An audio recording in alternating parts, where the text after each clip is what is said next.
Masakit ang tiyan, hindi natunawan. Gusto mong sumuka na hindi mo maintindihan, hindi ka mapakali. Ano yung dalawang best na paraan, instant solution pag meron kang ganitong kondisyon? Tayong mga Pilipino pa naman, pagdating sa handaan, maaasahan talaga. Kahit hindi na kaya, sige lang. Ang resulta, ayan na. Sasakit ang tiyan, hindi mapakali, susuka or nasusuka. Kasi nga, overloaded yung ating digestion. Ano yung napaka-importante yung dapat natin tandaan pag napunta ka sa ganitong kondisyon? Pero ano nga ba nangyayari? Bakit ganito?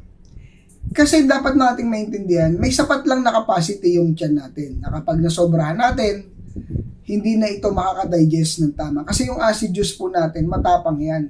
Kaya nga, hindi dapat punuin yung tiyan natin para sa movement niya at lahat na tatamaan ng acid yung pagkain natin.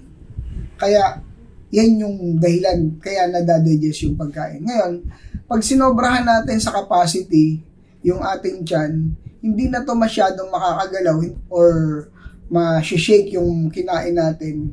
Ang resulta, ito na, indigestion, hindi na tayo tunawan. Ngayon, kapag hindi ka natunawan, meron lang po kasing enough time yung ating kinain sa ating stomach. Kapag yan po ay tumagal, poisonous na yan kasi magpe-ferment na yan. Kaya ang resulta, ayan na, ang dami na nating discomfort na nararamdaman. Kaya ano yung gagawin ng tiyan?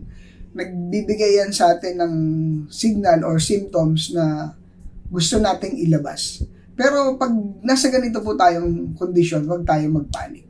Meron pong napaka-bisang paraan, dalawang mabisang paraan na kailangan mo lang matandaan. Unang-una, kailangan mo pong kumuha ng apple cider vinegar and then kailangan mo po itong inumin para patapangin yung acid juice production natin or yung ating acid juice na nasa tiyan. Sa ganitong paraan, tatapang yung ating acid juice kaya tutulong ito para ma-digest yung hindi ma-digest na pagkain natin dahil nga sa sobrang dami.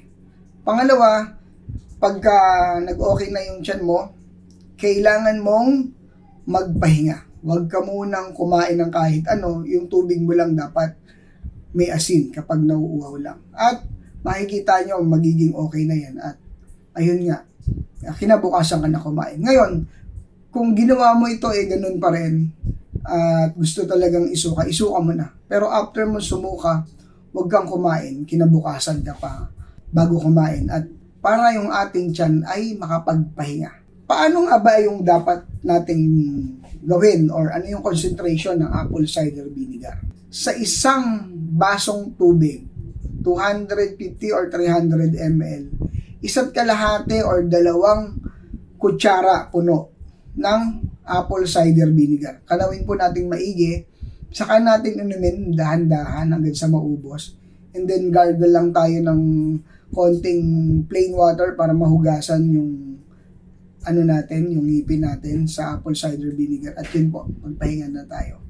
Makikita nyo ang laking pagbabago sa katawan natin or sa ating nararamdaman. May ibsan ito. At ayun nga po, mag-relax tayo. At kumain, kinabukasan na. So, dalawa po yun apple cider vinegar sa tubig na may rock salt at fasting. Sana po nakatulong.